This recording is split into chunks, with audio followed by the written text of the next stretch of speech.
Ah, comment oses-tu refuser d'aider ta sœur, ont crié mes parents quand je n'ai pas vidé mes économies pour sa start-up.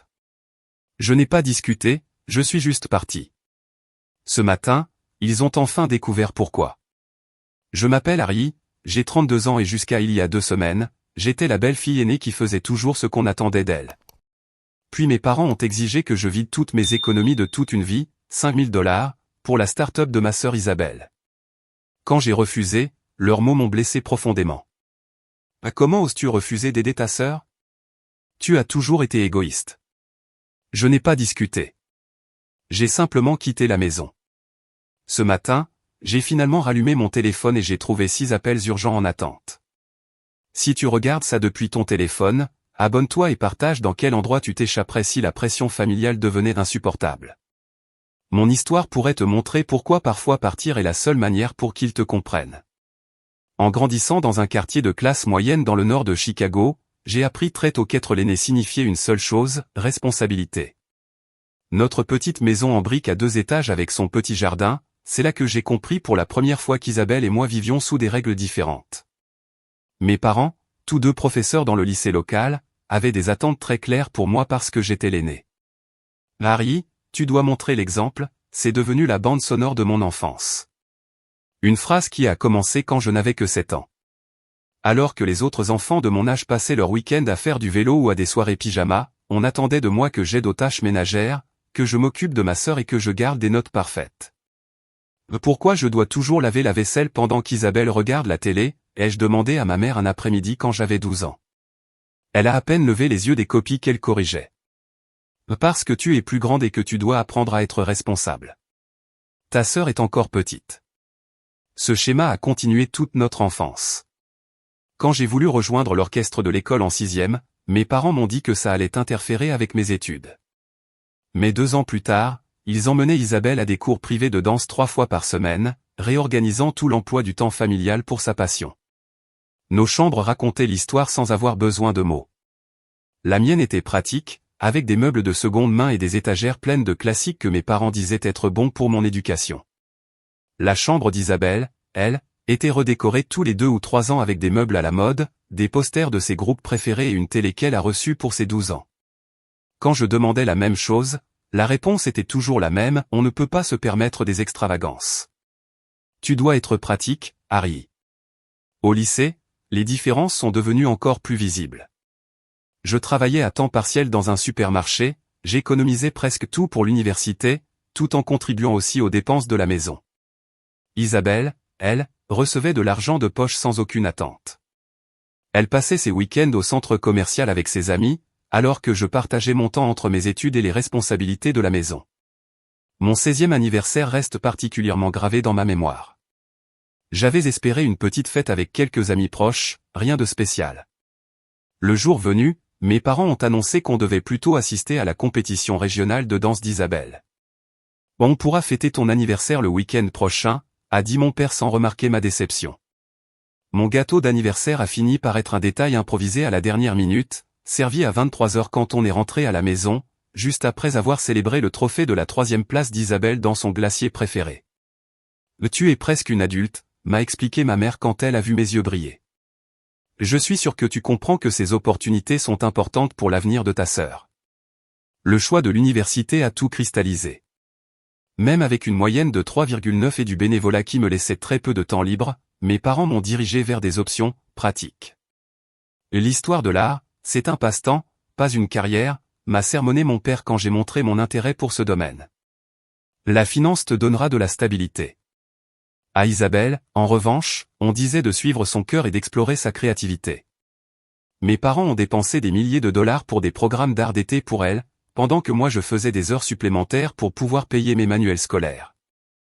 Ta sœur est différente, m'a expliqué ma mère lors d'une dispute particulièrement vive. Elle a un esprit créatif qui doit être nourri. Toi, tu as toujours été plus pratique et indépendante.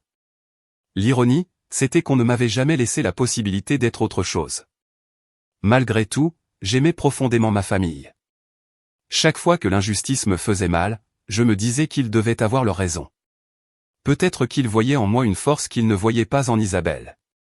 Peut-être qu'un jour ils reconnaîtraient mes sacrifices et ma dévotion. J'ai excellé dans le programme de finance qu'ils avaient choisi pour moi à l'université d'État, j'ai été diplômé avec mention tout en travaillant 30 heures par semaine pour réduire mes prêts étudiants. À mon dîner de remise de diplôme, mes parents ont porté un toast à « Harry, toujours fiable et raisonnable ». Ça ressemblait plus à une reconnaissance de mon utilité qu'à une célébration de mes réussites, surtout quand ils ont ajouté « Maintenant, tu pourras construire un avenir stable et aider la famille quand il faudra ». Avec le recul, je me rends compte que ces mots annonçaient tout ce qui allait briser notre dynamique familiale. Mais à 22 ans, encore pleine d'espoir d'obtenir leur approbation, j'ai juste souri et hoché la tête, sans me rendre compte que ces attentes m'obligeraient un jour à choisir entre mes propres rêves et leurs exigences. Les 3 années après mon diplôme ont été un tourbillon de journées de 14 heures. Cours du soir pour mon MBA, week-end trop court passé à rattraper le linge et le sommeil. Alors que mes anciens camarades postaient des photos de vacances en Europe ou dans des resorts mexicains, moi je construisais quelque chose de plus durable, l'indépendance. Mon premier poste chez Western Financial était exigeant, mais donnait une excellente expérience. J'arrivais chaque matin à 6h30, je préparais des rapports jusqu'à l'arrivée des conseillers seniors, puis je passais mes journées en réunion avec des clients et en analyse financière. 3 soirs par semaine, je courais du bureau à mes cours de MBA, mangeant souvent un snack des distributeurs entre le travail et les cours. « Mais tu vas t'épuiser », m'a prévenu Jessica, une collègue devenue l'une de mes meilleures amies. « C'est quand la dernière fois que tu as fait quelque chose juste pour t'amuser ?» Je ne pouvais pas m'en souvenir, car les rares fois où je m'autorisais un moment de loisir, la culpabilité me suivait. Chaque heure où je ne travaillais pas ou n'étudiais pas me semblait une trahison envers mes objectifs. L'indépendance était devenue mon obsession après des années à me sentir redevable envers ma famille. Je voulais prouver quelque chose, pas seulement à eux, mais aussi à moi-même. À 25 ans, j'avais terminé mon MBA, obtenu 2 promotions et économisé assez pour payer la compte d'un petit appartement d'une chambre dans un quartier modeste de Chicago. L'endroit faisait à peine 65 mètres carrés, mais chaque centimètre m'appartenait. J'ai peint les murs moi-même, installé des étagères flottantes pour ma collection croissante de livres et acheté un piano d'occasion pour raviver mon intérêt d'enfant pour la musique qu'on m'avait déconseillée. Ma discipline financière frôlait l'extrême. Je suivais chaque dépense dans des feuilles de calcul détaillées, j'apportais mon déjeuner de la maison et je trouvais des moyens créatifs d'étirer mon budget. Les vêtements de marque pour le travail venaient de friperies. Les coupes de cheveux avaient lieu 2 fois par an dans des écoles de coiffure, où les étudiants s'entraînaient sur des modèles volontaires. Mon seul caprice était les grains de café de qualité, pour les matins où j'avais besoin d'un coup de motivation. Au travail, je m'étais forgé une réputation de minutie et de clairvoyance. Les clients me demandaient spécifiquement pour ma manière directe d'expliquer des concepts financiers compliqués. À 27 ans, j'ai commencé à recevoir des offres d'autres firmes, que j'ai utilisées pour obtenir une nouvelle promotion et une augmentation de salaire. « Tu devrais t'offrir un plaisir spécial », m'a suggéré Alicia, une autre amie proche qui travaillait dans mon immeuble. On s'était rencontrés pendant un événement caritatif et on avait lié par nos tendances communes d'addiction au travail. « Tu ne célèbres jamais tes victoires. » Ce qu'Alicia et Jessica ne comprenaient pas totalement, c'était que je travaillais pour quelque chose de plus grand que des plaisirs immédiats. Chaque dollar supplémentaire allait sur un compte d'épargne spécial appelé « Pratique indépendante ». Mon rêve était de créer ma propre firme de conseil financier, pour aider des personnes comme moi, qui venaient de familles sans culture financière. Je voulais créer un cabinet centré sur l'éducation et l'autonomie, plutôt que vendre des produits que les clients ne comprenaient pas. Pendant ce temps, ma relation avec ma famille continuait sur le même modèle. Je les visitais 2 dimanches par mois pour les repas, écoutant mes parents vanter les dernières activités d'Isabelle, tout en accueillant mes réussites avec l'attente que je fasse encore plus. Après avoir obtenu un diplôme moyen d'une petite université d'arts libéraux, Isabelle avait changé 4 fois de travail en 3 ans. « Ta sœur est en train de trouver sa passion », expliqua ma mère après qu'Isabelle ait quitté son poste d'assistante marketing pour essayer la décoration intérieure. « Tout le monde ne trouve pas son chemin immédiatement, comme toi. » L'ironie que mon chemin ait été choisi pour moi passait totalement inaperçu. « Tu devrais aider ta sœur avec son CV », suggéra mon père au dessert. « Ton expérience professionnelle lui serait utile. » Je me suis proposé, mais Isabelle n'a jamais donné suite. 3 mois plus tard, elle abandonna la décoration intérieure pour un atelier de photographie que mes parents payèrent, même si leur compte de retraite avait besoin d'attention. Quand j'ai suggéré doucement un peu de prudence financière, ma mère balaya mes inquiétudes.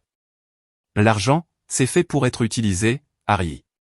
Toi, tu économises tout comme s'il n'y avait pas de lendemain. Ce n'est pas une façon de vivre.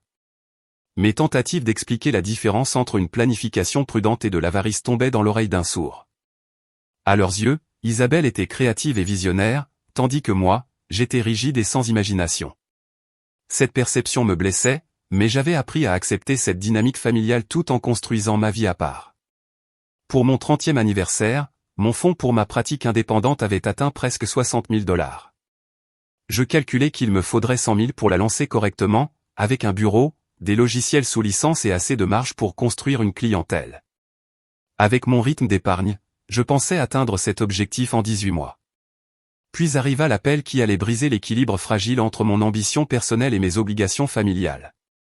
Ma mère, étrangement enthousiaste, m'appela un mardi soir alors que je révisais les portefeuilles des clients. Ta sœur a l'idée de business la plus incroyable, lâcha-t-elle sans préambule. Elle y travaille depuis des mois. On fera un dîner de famille spécial ce samedi pour en parler. Il faut absolument que tu viennes, Harry. Ça pourrait tout changer pour elle. J'ai accepté, en cachant mon scepticisme. Isabelle avait déjà eu des idées, révolutionnaires, auparavant, aucune n'allant plus loin que l'excitation du début. Mais j'ai quand même noté la date dans mon agenda, reprogrammé mon rendez-vous client du samedi matin et me suis préparé à être un soutien.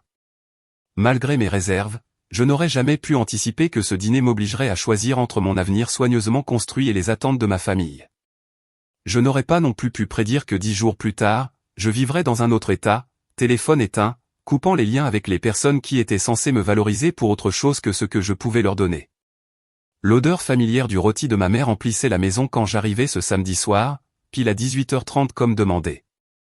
Les dîners de famille commençaient d'habitude vers 19h de façon informelle, mais leur précise montrait bien que c'était une occasion spéciale. Mon père ouvrit la porte avec une chemise à boutons au lieu de sa flanelle habituelle du week-end.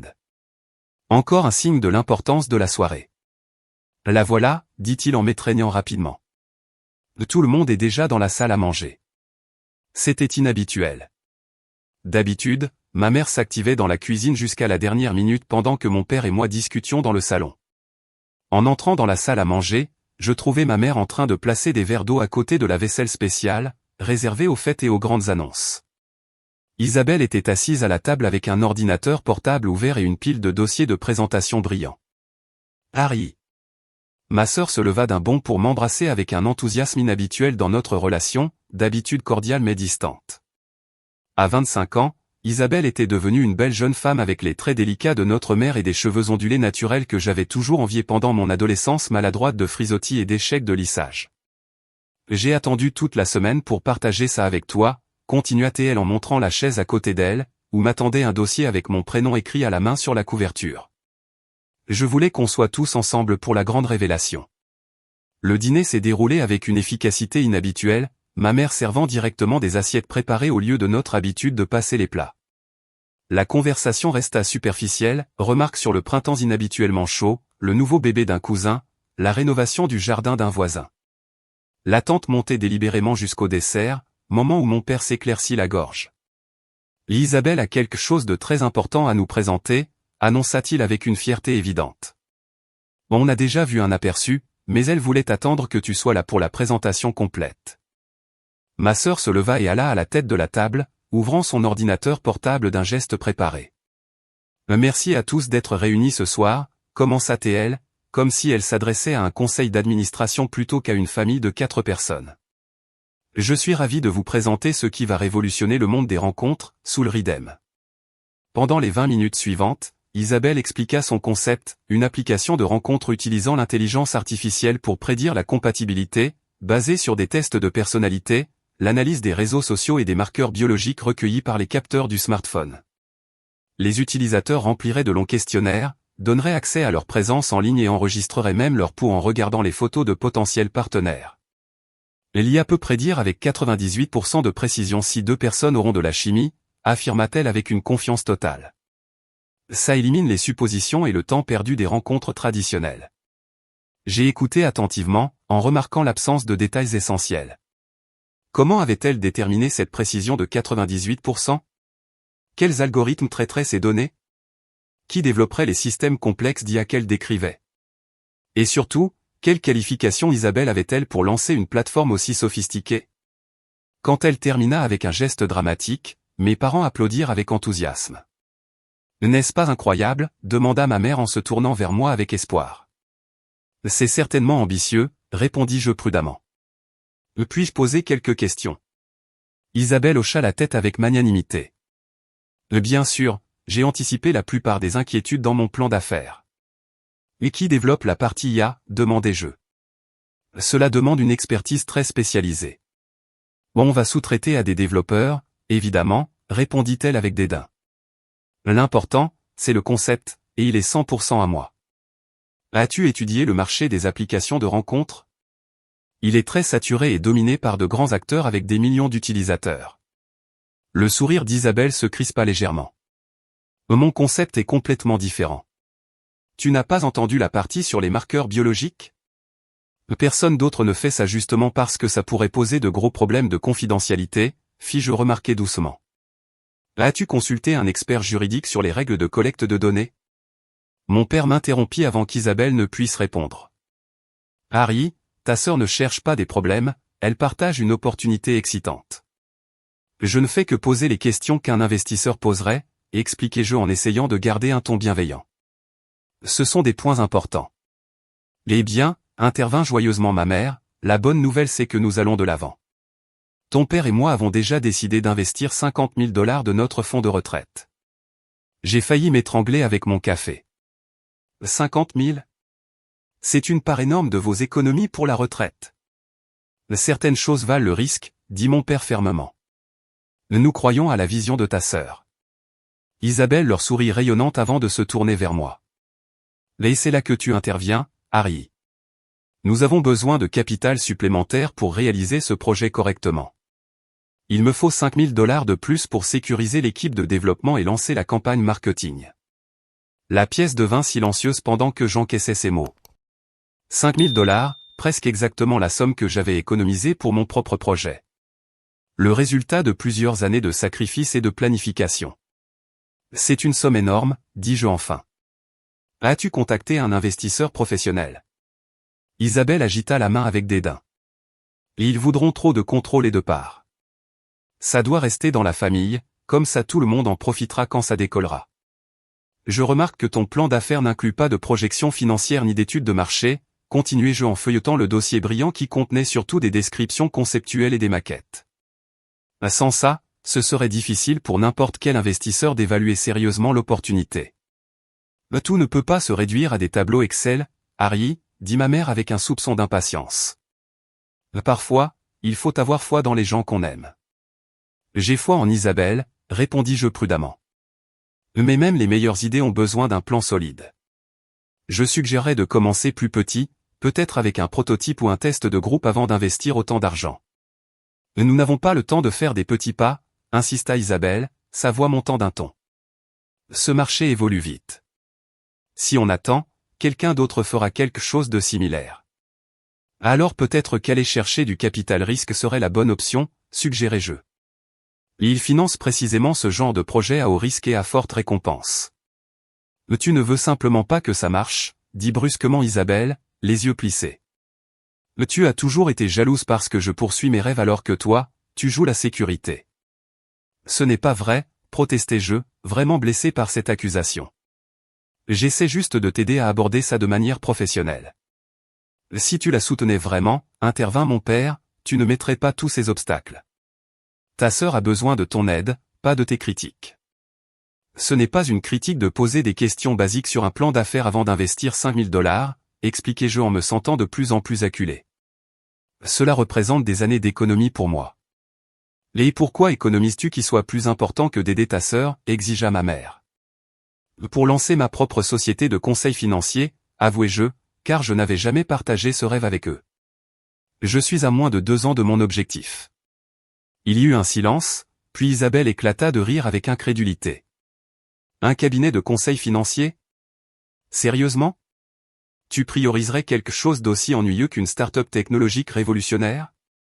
C'est pour ça que j'ai hésité à te demander ton aide. Ton cabinet peut attendre, dit mon père avec dédain. Cette opportunité pour ta sœur, elle, n'attendra pas. Tu pourras toujours recommencer à économiser après que Soul Ridem ait réussi.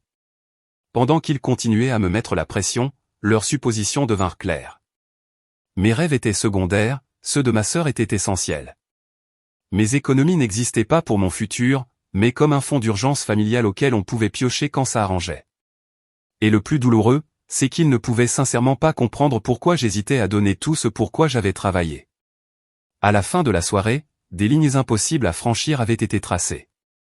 Ce qui avait commencé comme la présentation d'une start-up avait révélé la vraie dynamique de notre famille d'une manière que je ne pouvais plus ignorer ni excuser. Je ne peux pas investir $5000 dans ce projet, déclarai-je finalement après presque une heure de débat circulaire. Ma voix était calme, mais ferme, après avoir résisté à leurs appels de plus en plus émotionnels. Ça représente tout mon futur financier, et je ne crois pas que le plan d'affaires soit assez développé pour justifier ce niveau d'investissement. Le visage de mon père devint rouge vif, une veine battant à sa tempe. Comment oses-tu refuser d'aider ta sœur après tout ce que cette famille a fait pour toi? Et qu'a fait exactement cette famille pour moi que je n'ai pas déjà payé au centuple? La question m'échappa avant que je ne puisse la retenir, libérant des années de ressentiment accumulés. Nous t'avons élevé, nous t'avons éduqué, nous t'avons soutenu, répliqua ma mère, sa voix tremblante d'indignation. Et maintenant, quand nous te demandons de l'aide, tu nous tournes le dos. Je ne tourne le dos à personne, expliquai-je en luttant pour garder mon calme. Je dis simplement que cet investissement particulier n'a pas de sens financier. Je serais ravi d'aider Isabelle à développer un plan d'affaires plus solide, à la mettre en contact avec les bons investisseurs ou à contribuer avec une plus petite somme pour développer un prototype. Une plus petite somme, se moqua Isabelle. Comme quelques milliers? Ça ne couvrirait même pas le design initial. Peut-être que ça montre que le concept a besoin d'être affiné, suggérai-je. Un commencer plus petit te permettrait de tester les hypothèses avant d'engager autant de ressources. Les voilà, encore une fois, m'interrompit mon père. Toujours à penser petit. Ta sœur pense grand. C'est pour ça qu'elle réussira alors que toi, tu compteras tes centimes toute ta vie. Chaque mot tombait comme un coup physique, confirmant ce que je soupçonnais depuis longtemps à leurs yeux. Ma responsabilité financière était vue comme un défaut de caractère au lieu d'une vertu. Ma planification minutieuse était considérée comme une preuve de vision limitée, pas comme une prévoyance disciplinée. Mais tu as toujours été égoïste, Harry, ajouta ma mère, sa voix se durcissant. Toujours en train de compter, toujours en train de retenir. L'égoïste, répétai-je, vraiment étonné. J'ai commencé à travailler à 16 ans pour aider aux dépenses de la maison. J'ai choisi l'université et la carrière que vous vouliez. Je vous rends visite régulièrement, j'aide pour les réparations de la maison et je n'ai jamais rien demandé en retour. Comment ça peut être qualifié d'égoïste? Un silence tendu suivit avant que ma mère reprenne, sa voix plus basse mais plus tranchante. Tu veux savoir ce qu'on a fait avec ton fonds universitaire? L'argent que tes grands-parents avaient laissé spécifiquement pour ton éducation. Mon père lui lança un regard d'avertissement, mais elle continua. On a dû l'utiliser pour payer des dettes de cartes de crédit, pour les compétitions de danse et les programmes spéciaux d'été d'Isabelle. On a toujours eu l'intention de le remettre, mais on n'a jamais pu. C'est pour ça que tu as dû prendre des prêts étudiants, alors qu'Isabelle est allée à l'université sans dette. La révélation m'a frappé comme un éclair, illuminant des décennies de dynamique familiale dans un flash aveuglant. L'argent qui m'était destiné avait été redirigé vers ma sœur sans que je le sache, pendant que je travaillais à plusieurs jobs pour réduire les prêts que je comprenais maintenant comme inévitables. Je vois, fut tout ce que je pus dire, mon esprit courant pour recalculer 32 ans d'histoire familiale. On a fait ce qu'il fallait, se défendit mon père. Isabelle avait besoin de ces opportunités. Elle a toujours été celle qui a un avenir brillant dans cette famille. La pièce tomba dans un silence complet. Se rendait-il compte de ce qu'il venait de dire? Je regardais ma sœur, espérant peut-être un signe de honte ou de gêne devant une déclaration aussi flagrante de favoritisme. Au lieu de ça, je la trouvais souriant légèrement, avec un regard de justification dans les yeux. À cet instant, quelque chose changea profondément en moi. Toutes ces années à me dire que c'était mon imagination, que mes parents ne favorisaient pas vraiment ma sœur, que mes efforts étaient appréciés même s'ils n'étaient pas souvent reconnus, s'effondrèrent sous le poids d'une vérité indiscutable. Je n'avais jamais été, et je ne serai jamais, un membre égal dans cette famille. Des souvenirs affluèrent dans mon esprit. Des anniversaires oubliés, des réussites minimisées, des sacrifices attendus plutôt qu'appréciés. Le message constant, persistant et subtil, Isabelle compte plus. Isabelle mérite plus. Isabelle est plus. Et maintenant, ils attendaient que je sacrifie mon rêve, l'avenir indépendant que j'avais construit avec acharnement, pour financer encore une de ces entreprises impulsives. Pas comme un investissement réfléchi, mais comme une obligation. Et mon refus était vu comme une faute morale, plutôt qu'une prudence financière. Je dois partir, dis-je doucement, ramassant mon sac et la proposition d'affaires intacte. C'est tout? Tu t'en vas simplement, exigea ma mère. On n'a pas fini d'en discuter. Si, on a fini, répondis-je avec un calme qui me surprit moi-même. Il n'y a rien de plus à dire. Je n'investirai pas dans Soul Ridem. Tu as toujours abandonné ta sœur quand elle avait le plus besoin de toi, m'accusa mon père. Toujours trop occupé avec tes propres priorités pour soutenir ses rêves. Et vous m'avez toujours abandonné, moi, en faveur des siens, répondis-je sans colère, comme un simple constat et non une accusation. La différence, c'est que j'ai cessé d'attendre autre chose. Je me levai, pris mon sac et sortis de la salle à manger sans dire un mot de plus. Personne ne me suivit jusqu'à la porte. Personne ne m'appela quand je sortis dans l'air frais de la nuit.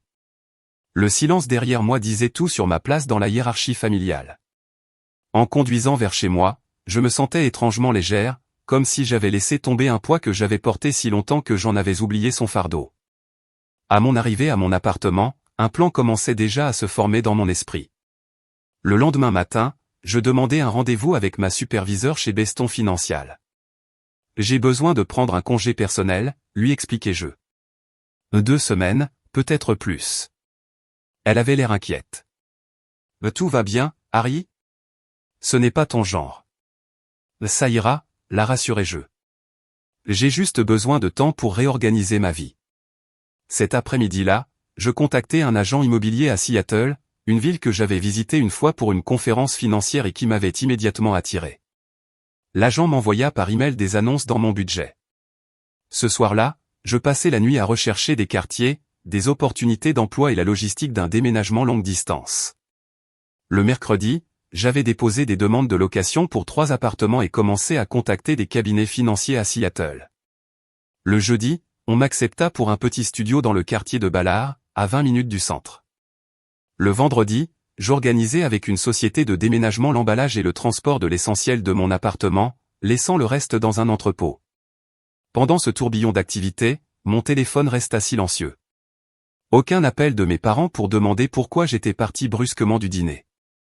Aucun message d'Isabelle pour me convaincre de reconsidérer. Leur silence confirma ce que leurs paroles avaient déjà révélé, sans mon argent, je valais peu pour eux. Une semaine après ce dîner fatidique, je montai dans un avion avec 2 valises et un sac pour mon ordinateur portable, quittant derrière moi la seule ville que j'avais appelée maison. Alors que l'avion s'élevait dans les nuages, j'éteignis mon téléphone, coupant le dernier lien avec une famille qui ne m'avait jamais vraiment vu. Seattle m'accueillit avec un soleil inhabituel, comme s'il me souhaitait la bienvenue dans mon nouveau départ.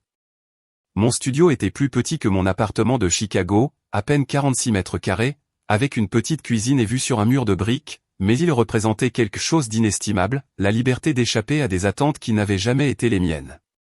Les premiers jours passèrent dans une routine floue de livraison de meubles, de courses et d'apprentissage du transport en commun.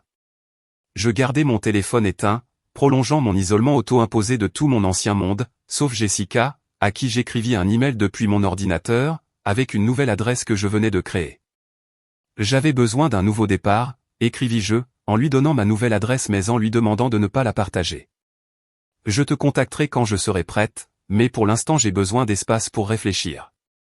Ma fidèle amie répondit avec sa compréhension habituelle. Prends tout le temps qu'il te faut. Ta famille a profité de ta générosité pendant des années.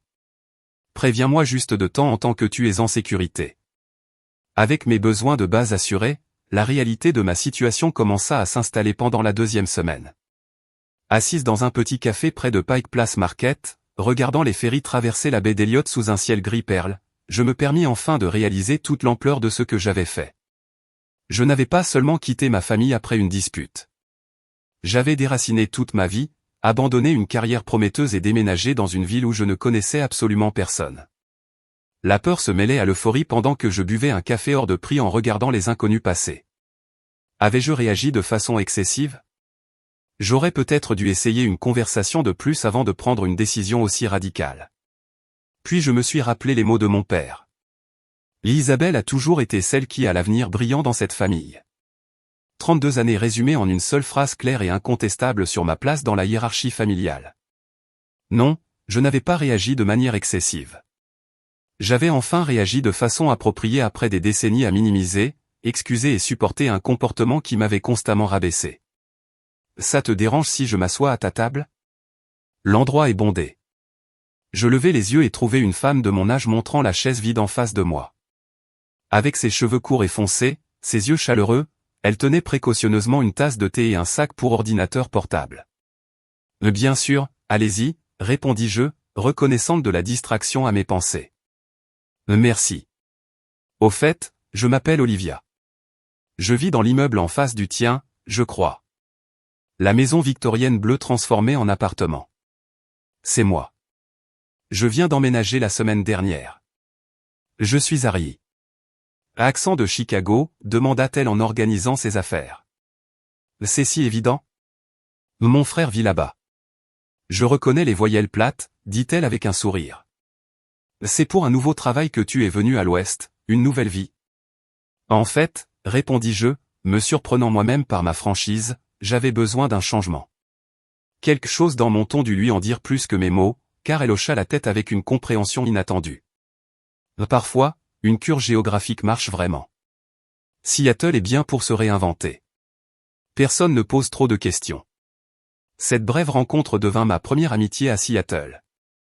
Olivia, une graphiste qui travaillait à distance, devint mon guide informel de la ville, me montrant les marchés fermiers du quartier, des librairies cachées et des plages tranquilles où l'on pouvait regarder le coucher du soleil avec des plats thaïlandais à emporter posés sur nos genoux. Tu sais? Tu n'as jamais parlé de ta famille, remarqua-t-elle un soir, 3 jours après notre rencontre, alors qu'on observait le ciel passer de l'orange au violet au-dessus des montagnes olympiques. C'est volontaire, répondis-je. C'est compréhensible, dit-elle sans insister davantage. Tu as déjà trouvé du travail? J'avais envoyé des candidatures à plusieurs cabinets financiers, mais je n'avais pas encore eu de réponse. Pas encore. J'ai des entretiens la semaine prochaine. Pas besoin de se presser, n'est-ce pas? Elle avait raison. Ce déménagement était motivé par plus que l'emploi. Pour la première fois, la vie me donnait la permission de faire une pause, d'évaluer ce que je voulais vraiment au lieu de ce qu'on attendait de moi. Je passais mes matinées à explorer mon nouveau quartier, mes après-midi à lire des livres pour lesquels je n'avais jamais eu de temps et mes soirées à écrire dans un journal, notant des pensées et des sentiments que j'avais réprimés depuis des années. Je ne sais même pas qui je suis quand je ne suis pas responsable de tout le monde, écrivis-je une nuit. Qu'est-ce que j'aime vraiment? Qu'est-ce qui m'importe au-delà de remplir des obligations et d'économiser pour un futur sans cesse repoussé? Ces questions ne m'avaient jamais semblé importantes auparavant. Mon identité avait été entièrement définie par l'utilité et la responsabilité, au point que réfléchir à mes propres envies me semblait presque égoïste, comme un écho à l'accusation de ma mère. Pourtant, peu à peu, je commençais à découvrir des vérités simples sur moi-même. J'adorais la musique classique, mais à Chicago je n'étais jamais allé à des concerts en direct car les billets me semblaient inutilement chers. À Seattle, je découvris que l'orchestre symphonique offrait des places de dernière minute à prix réduit et j'assistais à mon premier concert seul, ému aux larmes par une interprétation de Rachmaninoff. J'aimais cuisiner des plats élaborés, mais à Chicago je préparais toujours des repas pratiques et rapides. À présent, je passais mes dimanches soirs à expérimenter des recettes, invitant Olivia à goûter les résultats, trouvant une joie inattendue dans le processus créatif plutôt que seulement dans le résultat. Le plus surprenant fut de découvrir une passion pour la voile.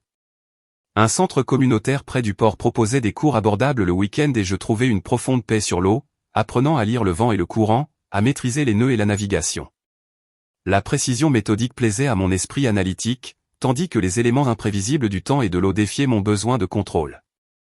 10 jours après mon exil auto-imposé, j'allumai mon ordinateur portable et trouvai un mail de Jessica. Je pensais que tu devrais savoir. La start-up d'Isabelle s'est effondrée hier. L'investisseur sur lequel elle comptait s'est retiré après avoir examiné son plan d'affaires. Tes parents sont contrariés, mais ils ne te contactent pas directement. Ils croient qu'à la fin, c'est toi qui reprendras contact. Tu vas bien? Je lui répondis en la remerciant pour l'information, mais sans donner de détails sur ma situation. J'ai besoin de plus de temps, conclus-je, mais je vais mieux que je ne l'ai été depuis des années. C'était vrai. Malgré la tristesse et la colère qui persistaient, je me sentais plus légère que je ne l'avais été depuis des décennies. Sans la pression constante de prouver ma valeur par le sacrifice et le service, je découvrais des parties de moi-même longtemps enterrées sous l'obligation et l'attente. Le lendemain arriva une nouvelle professionnelle inattendue, une offre de Casca Financial à viser, un cabinet spécialisé dans l'indépendance financière des femmes. Le poste offrait moins d'argent que mon travail à Chicago, mais donnait plus d'autonomie et correspondait parfaitement à mes objectifs de long terme d'ouvrir ma propre pratique. Nous avons été impressionnés par ton approche axée sur l'éducation financière plutôt que seulement sur la vente d'investissements, expliqua la responsable du recrutement lors de notre appel. Quand peux-tu commencer? Lundi prochain, répondis-je sans hésiter, prête à bâtir le côté professionnel de ma nouvelle vie. Ce soir-là, en célébrant avec des sushis à emporter dans mon petit appartement, je sentis une pointe de culpabilité pour mon silence envers ma famille. 2 semaines sans contact. Est-ce que ça faisait de moi la personne égoïste dont il m'avait accusé? Est-ce que je les punissais en disparaissant? J'ouvris mon journal et relus mes notes des dernières années, documentant des dizaines de situations où mes besoins avaient été ignorés, mes réussites minimisées et mes sacrifices attendus plutôt qu'appréciés. Ce n'était pas une punition. C'était une protection. Pour la première fois, je mettais mon bien-être au-dessus de l'approbation familiale. Et pourtant, c'était ma famille. Malgré tout, je ne pouvais nier l'amour toujours mêlé à la douleur. Peut-être demain, me dis-je en posant mon téléphone sur la table de chevet. Je les appellerai demain. Mais le lendemain matin, un autre mail de Jessica changea tout. Isabelle dit à tout le monde que tes parents ont investi tous leurs fonds de retraite dans sa start-up après que les premiers investisseurs se sont retirés. Elle dit aussi qu'ils ont pris une deuxième hypothèque. La situation est apparemment terrible. Je pensais que tu devais le savoir, mais s'il te plaît ne te sens pas obligé de les sauver. Tu as déjà assez fait. La nouvelle me frappa comme un coup physique. Malgré ma colère, je n'avais jamais souhaité la ruine financière de mes parents. C'était mon départ qui avait, d'une certaine manière, déclenché ce pari désespéré et doublé sur l'entreprise ratée d'Isabelle. Mon doigt flottait au-dessus du bouton d'allumage de mon téléphone. 2 semaines de silence. Que allais-je découvrir en le rallumant? Une partie de moi voulait garder la limite que j'avais fixée, protéger le nouveau moi fragile que j'étais en train de découvrir. Une autre partie reconnaissait que, quelles que soient les blessures passées, une crise familiale pouvait exiger mon attention.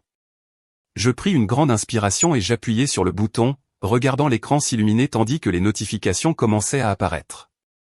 6 appels manqués, tous de membres de la famille.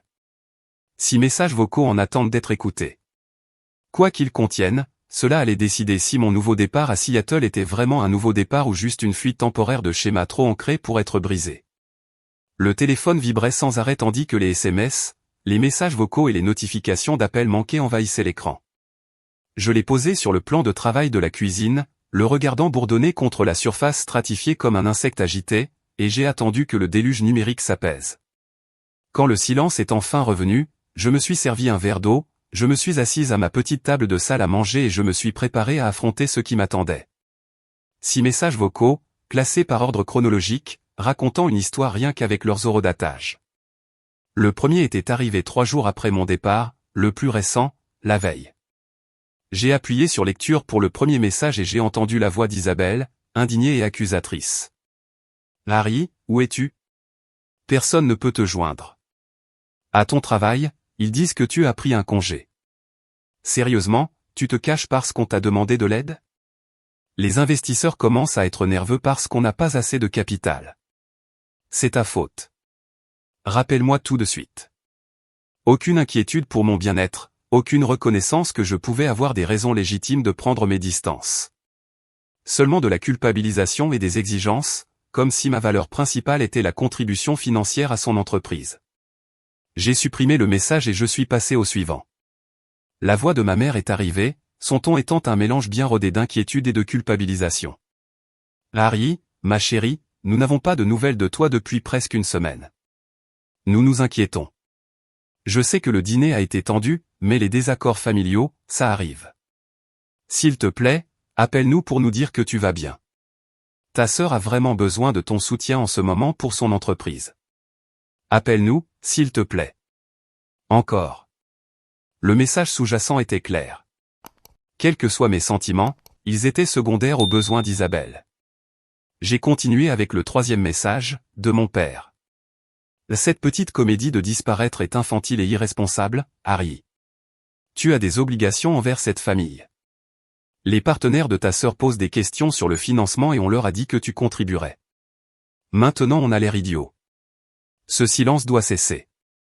Appelle ta mère. Elle est morte d'inquiétude. J'ai respiré profondément, me rappelant que sa vision avait été façonnée par des décennies de dynamique familiale auxquelles nous avions tous participé. Quand même, ces mots faisaient mal. Infantile, irresponsable. La seule fois où j'avais mis mes besoins avant les attentes familiales, voilà les étiquettes qu'on me collait. Le quatrième message marqua un changement de ton. Isabelle encore, mais éteinte, sa voix sans sa confiance habituelle. Harry, je ne sais pas si tu reçois ces messages. J'ai besoin de te parler. Les investisseurs se sont retirés hier. Ils ont dit que le plan d'affaires n'était pas viable et que le marché était trop saturé. Tu avais raison sur tout. J'aurais dû t'écouter. S'il te plaît, appelle-moi. Je ne sais pas quoi faire maintenant. Un nœud s'est formé dans ma gorge. Malgré tout, je n'éprouvais aucune joie d'avoir eu raison. J'entendais la peur derrière les mots de ma sœur, ce territoire inconnu de l'échec qu'on l'avait rarement laissé expérimenter. Le cinquième message me glaça le sang. Ma mère, sa voix tremblante et désespérée. Harry, s'il te plaît, appelle-nous. Ton père a fait une crise de stress hier soir. Les médecins disent que ce n'était pas un infarctus complet, mais il est à l'hôpital en observation. On a tout perdu. L'argent de la retraite est parti et on pourrait perdre la maison. Je ne sais pas quoi faire. On a besoin de toi. S'il te plaît, rentre à la maison. Ma main tremblait pendant que j'appuyais sur lecture pour le dernier message, enregistré la veille.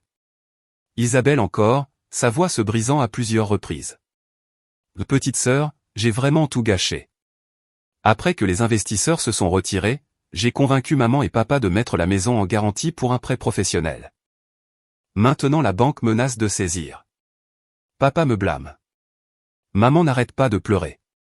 Ils se disputent tout le temps. Je n'ai jamais voulu que ça arrive. Je pensais que l'appli marcherait. Je pensais que j'avais enfin quelque chose qui rendrait tout le monde fier. S'il te plaît, aide-nous. Tu es la seule qui sait résoudre les problèmes financiers. On t'écoutera cette fois, je te le promets. J'ai posé le téléphone et je suis allé vers la fenêtre, regardant le mur de briques qui était devenu étrangement rassurant par sa solidité et sa simplicité. Les messages révélaient un schéma familier, crise, culpabilisation, puis supplication désespérée pour un sauvetage.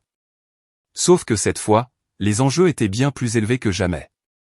Mon premier réflexe fut de réserver un vol immédiat pour Chicago, de vider mes économies et d'essayer de sauver ce qui restait de la retraite et de la maison de mes parents. L'attrait de la responsabilité, inculqué depuis l'enfance, m'attirait puissamment. J'étais la fiable, celle qui réparait les choses, la fille responsable qui sacrifiait ses besoins pour l'harmonie familiale. Mais quelque chose avait changé en moi pendant ces 2 semaines de séparation. Je voyais le schéma avec une clarté qui m'échappait avant. Si je me précipitais maintenant avec un sauvetage financier, rien ne changerait vraiment. Les mêmes dynamiques persisteraient. Isabelle prendrait des risques sans conséquence. Mes parents le permettraient tout en s'attendant à ce que je fournisse le filet de sécurité. Nous serions tous coincés dans des rôles assignés il y a des décennies. J'ai pris mon téléphone et j'ai appelé l'hôpital que ma mère avait mentionné dans son message. Après avoir navigué dans le système automatique et donné les informations de mon père, j'ai parlé avec une infirmière de son service. Il a été admis pour des douleurs thoraciques il y a 2 jours, confirma-t-elle, mais ses enzymes cardiaques sont normales et l'épreuve d'effort n'a montré aucune obstruction. Il est probable que le médecin lui donne sa sortie demain avec un traitement pour l'hypertension et des recommandations de gestion du stress. Le soulagement m'a envahi. Même si l'état de mon père était sérieux, ce n'était pas la crise potentiellement mortelle que le message de ma mère laissait entendre. Avec cette inquiétude immédiate apaisée, j'ai appelé Jessica.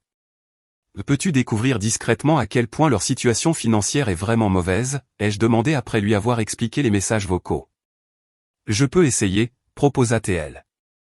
Mon cousin travaille au F Midwest Bank. Peut-être qu'il peut donner des infos générales sans détails spécifiques.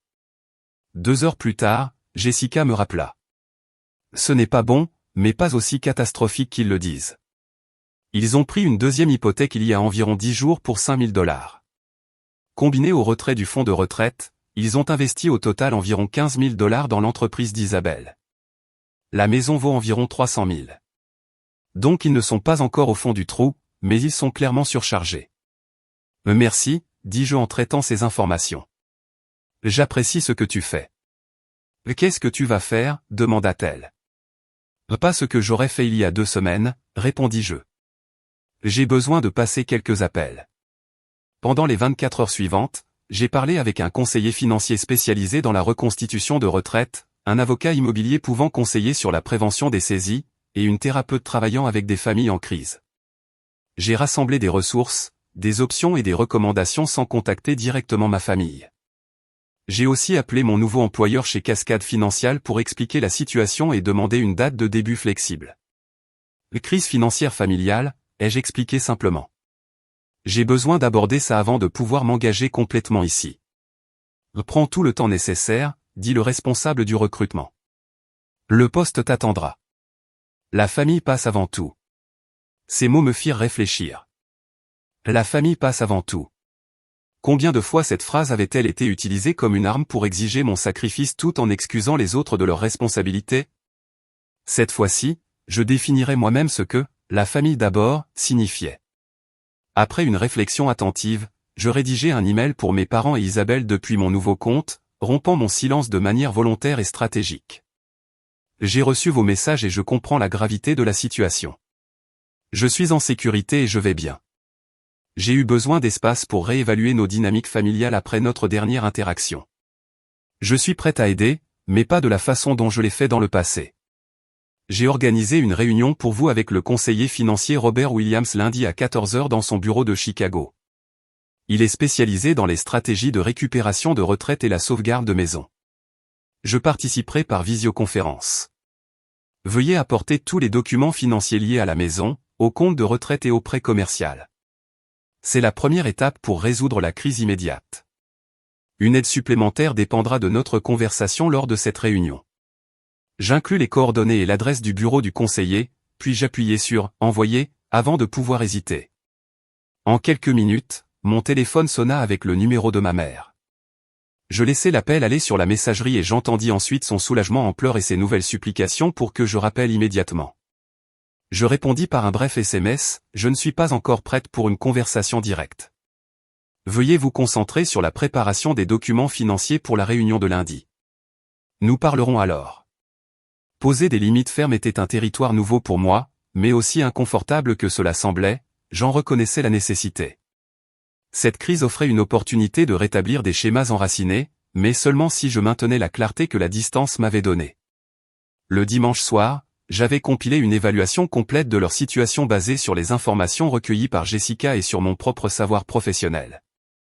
Le tableau était inquiétant, mais pas désespéré.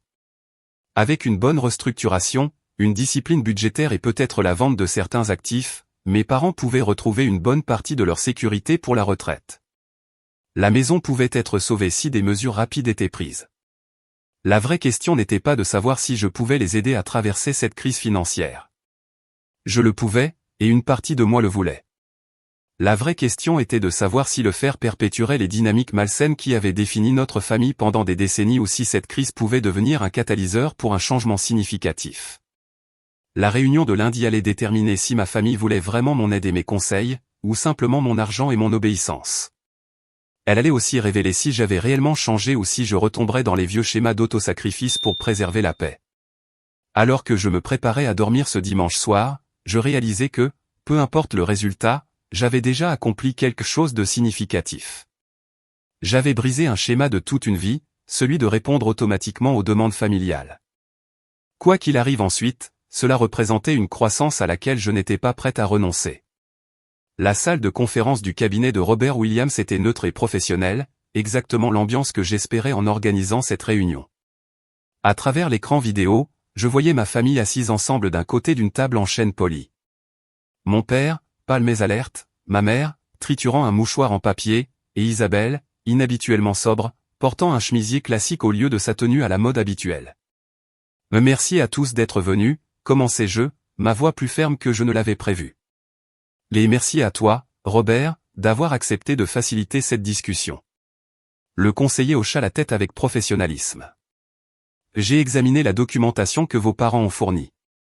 Commençons par un résumé de la situation actuelle. Pendant les 20 minutes suivantes, Robert décrivit l'ampleur de l'impasse financière de ma famille en termes clairs et sans émotion. Le compte de retraite avait été presque vidé avec de lourdes pénalités fiscales à cause du retrait anticipé. La seconde hypothèque comportait des conditions défavorables à cause de la demande précipitée. L'entreprise d'Isabelle avait été mal constituée, rendant mes parents personnellement responsables de certaines dépenses.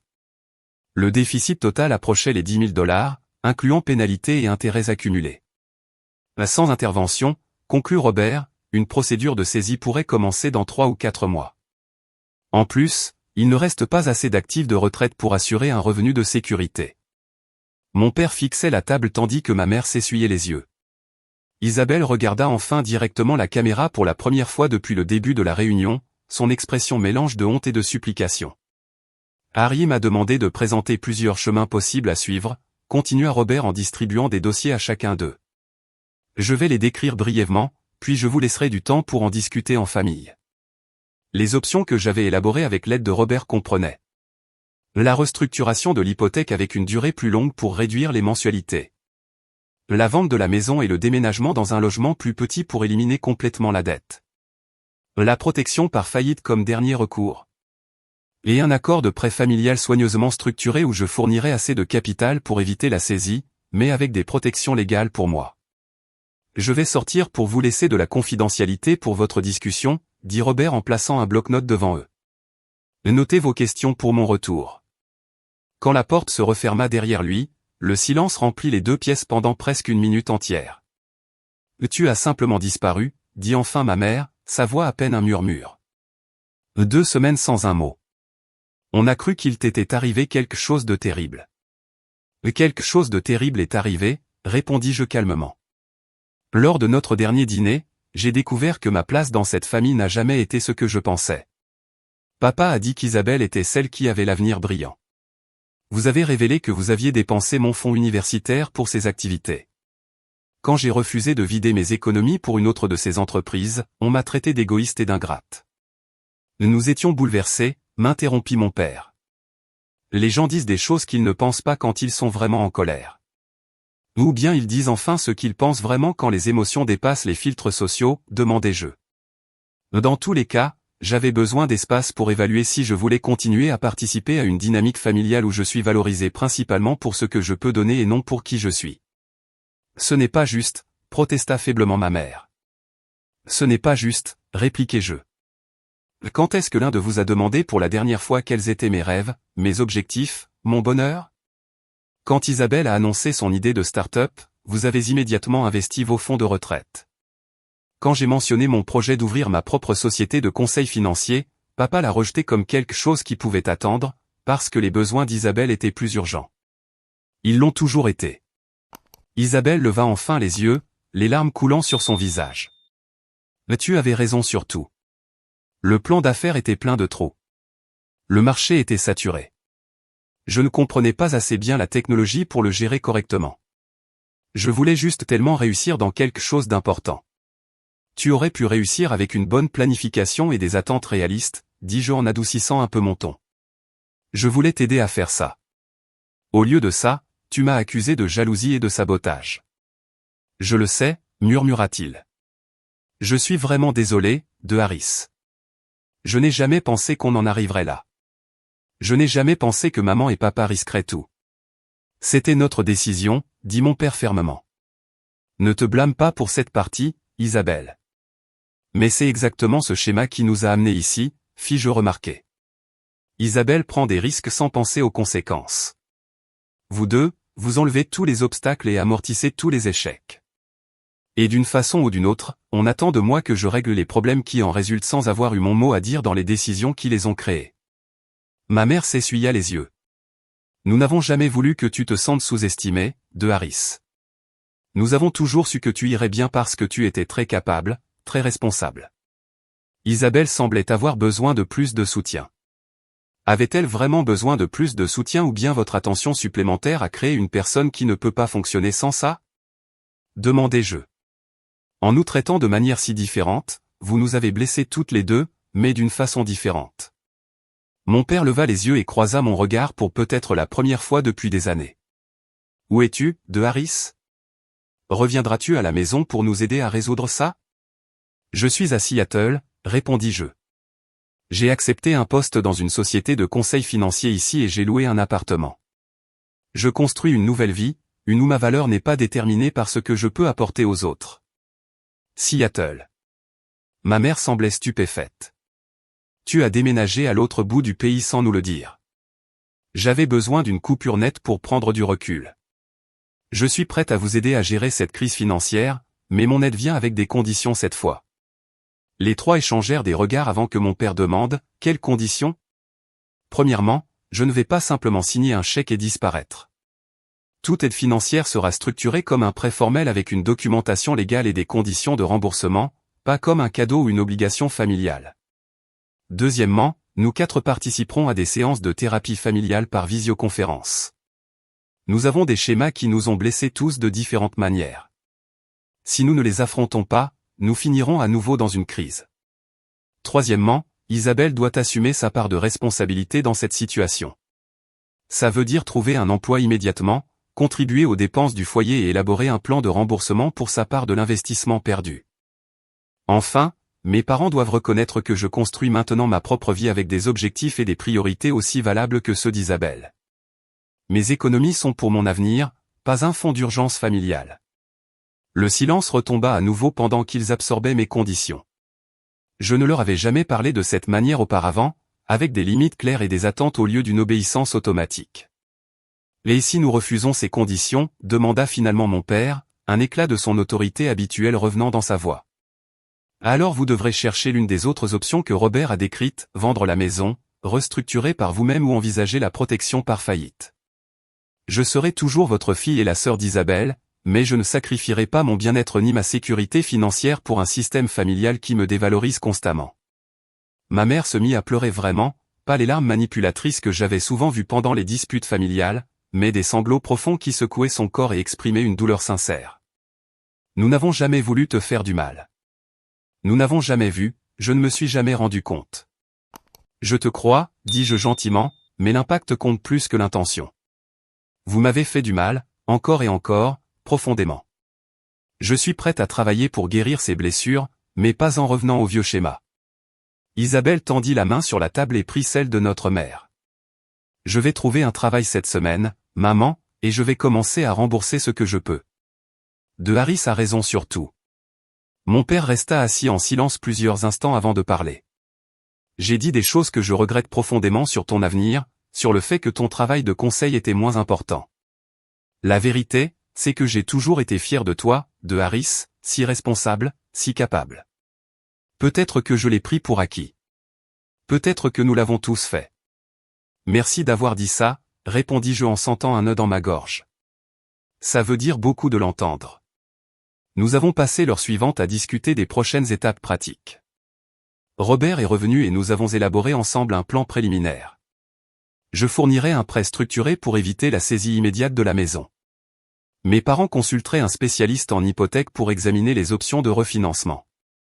Isabelle commencerait immédiatement à chercher du travail et nous nous engagerions tous à des séances hebdomadaires de thérapie familiale. Ceci n'est que le début d'un long processus, avertis-je en concluant la réunion. La reprise financière prend du temps. La guérison des relations prend encore plus de temps. Reviendras-tu un jour à Chicago, demanda ma mère, sa voix petite et incertaine. Je ne sais pas, répondis-je honnêtement. En ce moment, Seattle ressemble au nouveau départ dont j'avais besoin. Je découvre des parties de moi qui étaient enfouies sous les attentes familiales pendant des décennies. J'ai besoin de voir où ce voyage me mène avant de pouvoir répondre à cette question.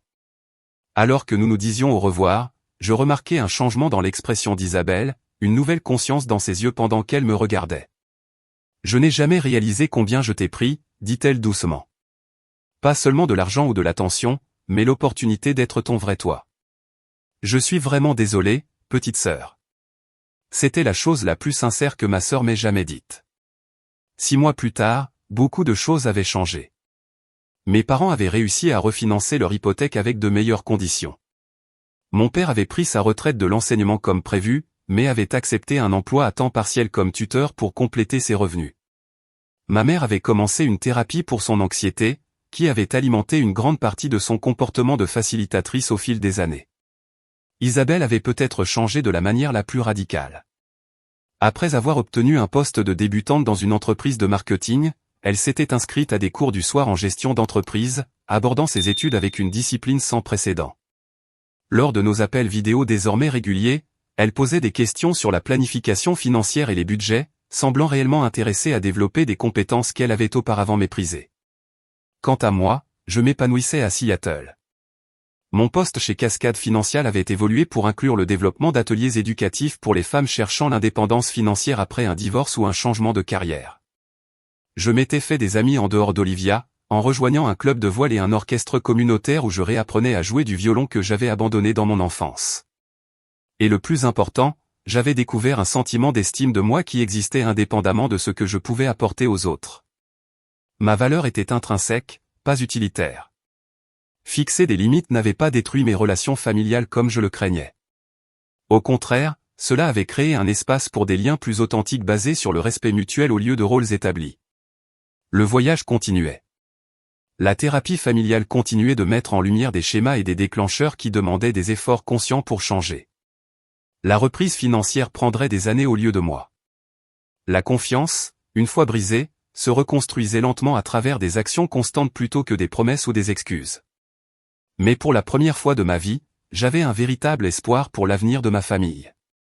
Pas parce que je m'étais sacrifié pour maintenir l'harmonie, mais parce que je m'étais enfin assez valorisé pour exiger un changement.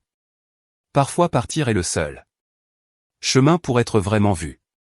Parfois ces 6 appels urgents qui t'attendent sur ton téléphone représentent non seulement une crise, mais aussi une opportunité de transformation. Et parfois, le geste le plus généreux que tu puisses faire pour ceux que tu aimes est enfin, même avec retard, de t'aimer toi-même en premier. As-tu déjà dû t'éloigner d'une relation pour prendre du recul? Quelles limites as-tu posées qui ont tout changé? Partage ton expérience dans les commentaires ci-dessous. Et n'oublie pas de t'abonner si cette histoire t'a touché. Merci d'avoir écouté mon voyage de l'obligation vers l'autonomisation. Souviens-toi, tu mérites d'être valorisé pour qui tu es, pas seulement pour ce que tu peux apporter aux autres.